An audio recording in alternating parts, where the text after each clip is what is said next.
I lived and worked in Melton Mowbray for a brief period a good few years ago. I knew there were various football clubs in the area, but I wasn't aware of Melton Town until recently. And to be honest, Melton Town wasn't a thing before 2016. They were formed in 2004 as Melton Mowbray FC and played most of their early years in the Leicestershire Senior League. Well, they were reformed in 2004, or is that reformed? The history of Melton's main football club is really complicated, with numerous liquidations and rebuilds since their first ever game in 1894. So I hope I have those details correct. This version of this football club was formed in 2004, and they appear to be completely headed in the right direction this time. After being denied promotion from the Leicestershire League several times, they were finally granted entry to the United Counties League First Division in 2016, and that was when they were renamed Melton Town FC, and they moved from their previous home at Saxby Road to Melton Sports Village, where they've been since. Melton Town were promoted to the United Counties League Premier Division North in 2021 on points per game after the season was postponed due to the coronavirus pandemic.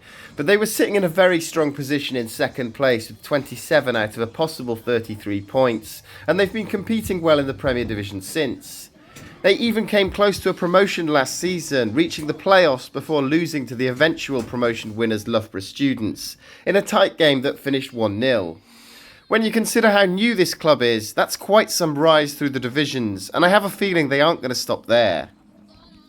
The Sign Right Park Stadium is part of the Melton Sports Village complex and has a capacity of around 1,000, including a new 135-seat stand. And their fancy new pitch was installed in the summer of 2024, just in time for the start of this season. And the facilities are, well, they're outstanding. In fact, I think you'll struggle to find a better setup at this level anywhere in the country. There's plenty of free parking at the Melton Sports Village, and it's a short walk down this nice little footpath to the stadium. There's so much land around the ground too, so plenty of potential to expand further should they need to, which, let's face it, they probably will in the future. And there's such a welcoming atmosphere right from the moment you go through the main turnstiles. Admission prices are £7 per adult, which is standard at this level of the game, with concessions paying £5 and under 16s getting in free with a paying adult. One thing I really liked was that they sell Melton Town pin badges at the main turnstile. It's fairly common to see clubs selling a match programme as you enter. I got one of those too, but I like my pin badges, so it was nice not to have to search around for one. It's really neat too. This ground's dominating feature is its clubhouse and pitchside bar, which sits right behind one of the goals, and check out the view from one of its outside tables. The bar itself is massive too. And it sells a selection of hot foods. I didn't see any of the traditional burgers and chips, but I had a cheese and onion pasty, which was cheap and tasty. There are two main stands at the sign right. There's the new 135-seater stand to the left of the pitchside bar, and the original terraced stand opposite. I believe that stand was there before any of the recent developments, but please correct me in the comments section if I've got that wrong. And just look at that playing surface. It's been awarded FIFA 2-star certification, which effectively means it would meet the standard to host international matches. I don't think we'll see the England national team playing at Melton anytime soon, but it's certainly a fantastic playing surface. Despite their fantastic season last season, Melton Town aren't having the best run in the league at present. Ahead of Saturday's game, they were sitting in 13th in the league, though with 42 points they were nowhere near what's turning out to be an incredibly tense relegation fight at the bottom of the table. Melton's run going into this game was 6 games without a win, including 4 losses in a row, so they were keen to change that this afternoon. I say they've had an underwhelming season, but they've had impressive runs in the FA competitions, producing their best ever performances in both the FA Cup and the Vars. In fact, you might remember Sleaford Town's run into the first round proper this season that ended in a thriller against Gainsborough. Well, they knocked Melton out on the way to that first round, winning 6-1 here in the first qualifying round. Melton Town reached the third round of the FA Vars this year too, for the first time in their history, but lost 1-0 at Claycross Town. So, despite the underwhelming league position, this has to go down as one of, if not the best season in the club's history. What about the visitors then? Well, I've covered Sleaford Town on this channel when I visited their Sleaford Park before Christmas. I even sponsored their manager Matt Evans, who I met at Bottersford Town on my road to Wembley journey. Shall we see that goal one more time, Matt?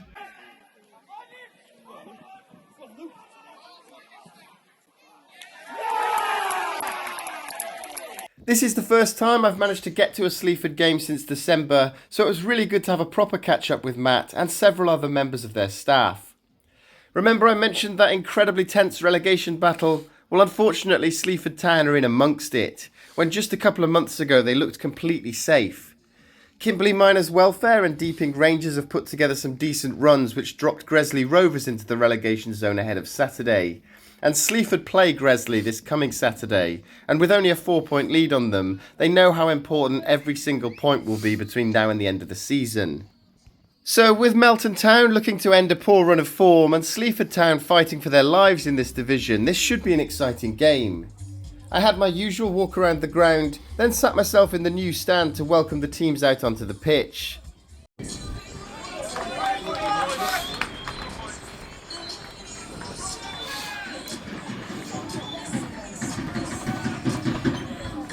Melton are in red while Sleaford are in green, and you can see just from this clip how windy it was.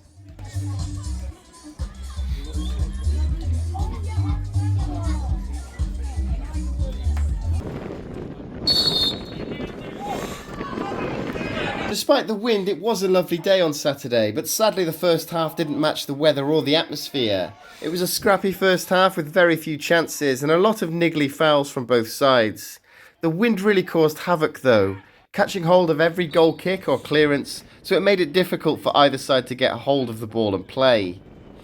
I must have watched from every possible angle in the first half and managed to catch plenty of footage, but sadly no goals. The teams went in at half time with the score 0-0.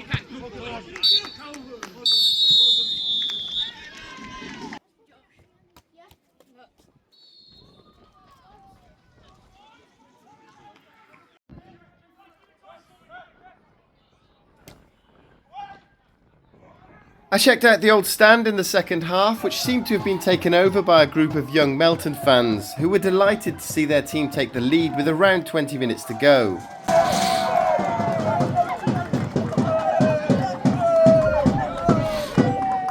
And with this game seeing very few chances, it looked likely to finish 1-0 to the Pork Pie Army.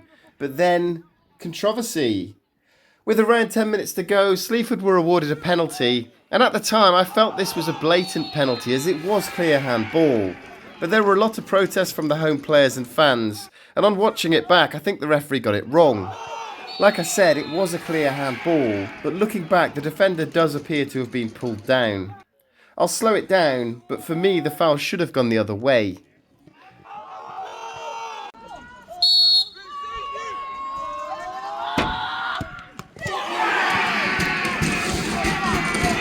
I'd spoken to Matt about how low his side's confidence was from the penalty spot, having missed their last three, so he will have been extremely relieved to see Ben Ashall's penalty hit the net, though the goalkeeper did get a hand on that.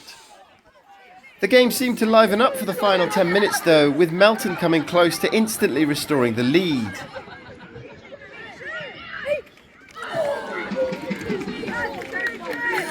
But then controversy again. As Sleaford Town broke away, desperate to find a valuable winner, Ollie Skinner ran at the Melton defence. Was he tripped here? It all happened so fast, but the Sleaford bench certainly thought so. The referee didn't, however.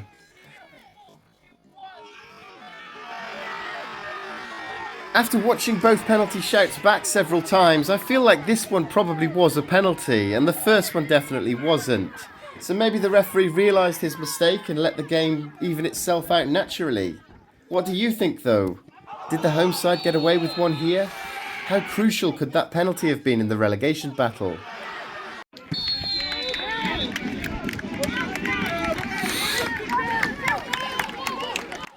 So, the final score, Melton Town 1, Sleaford Town 1, which I think was a fair result. Both sides gave it a go, but other than a brief period of Melton domination in the second half, I don't think either side did enough to come away with a win here. So no end to Melton's winless run, and no valuable win for Sleaford. The attendance was 148, and that result keeps Melton comfortable in the middle of the table, though they'll be disappointed not to have ended that winless run. Sleaford Town are still 4 points clear of Kimberley, who lost 2-0 at Boston Town on Saturday, but how important is their game against Gresley Rovers next Saturday? I caught up with several players from both teams after the game, and even had a quick interview with Melton Town goalscorer Luther Munakam Daffa, who gave his thoughts on the result and his team's season overall. So, just give me your thoughts on today's game. Obviously, you got the goal. Yeah, I was happy to get back on the score sheet, but I feel like we've had a lot of games where we should be putting away our chances, should be getting the win, but I'd say taking away a point is better than nothing, but I definitely feel like we deserve all three. Yeah, it looked like you were going to take the win. I thought you were going to get a couple more goals after the first. Yeah, you looked in total control. I think if it's another team, they put away them sort of chances, but we need to be more clinical and we'll probably keep on working on that in training. Yeah. Do you think you're a bit fortunate at the end with the decision that... If I was on their team, I'd be calling for it as well, but I couldn't see because I wasn't close enough. But we might have got away with one, I don't know.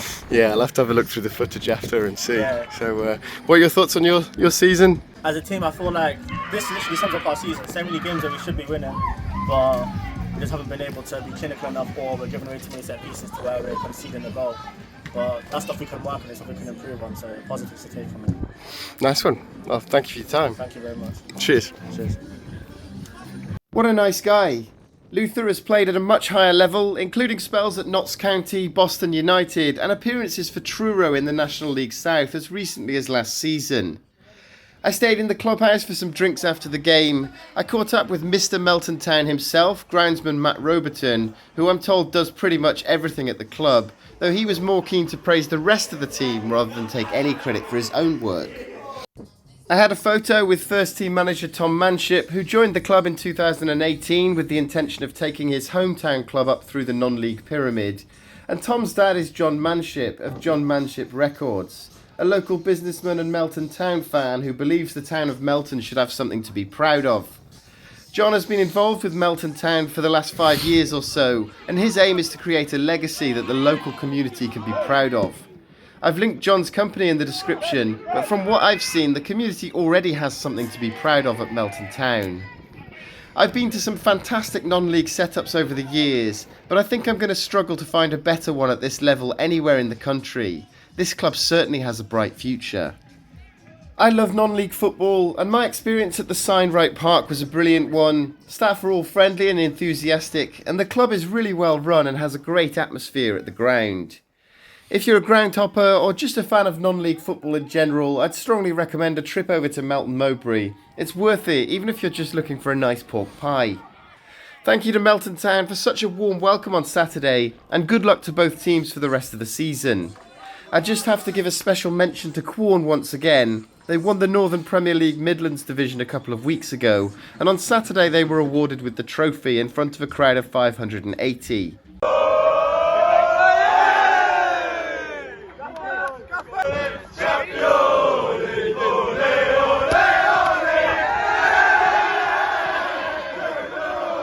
Credit to Adam Etheridge for this footage. I'm at Vale Park next weekend as Port Vale fight for the League 2 title against a team I don't think I've ever seen play. They welcome Bromley to the park. Make sure you're subscribed to my channel if you enjoyed this video, leave a like, and why not check out what happened on my last trip to Vale Park, or my vlog from Sleaford, which are both on screen right now.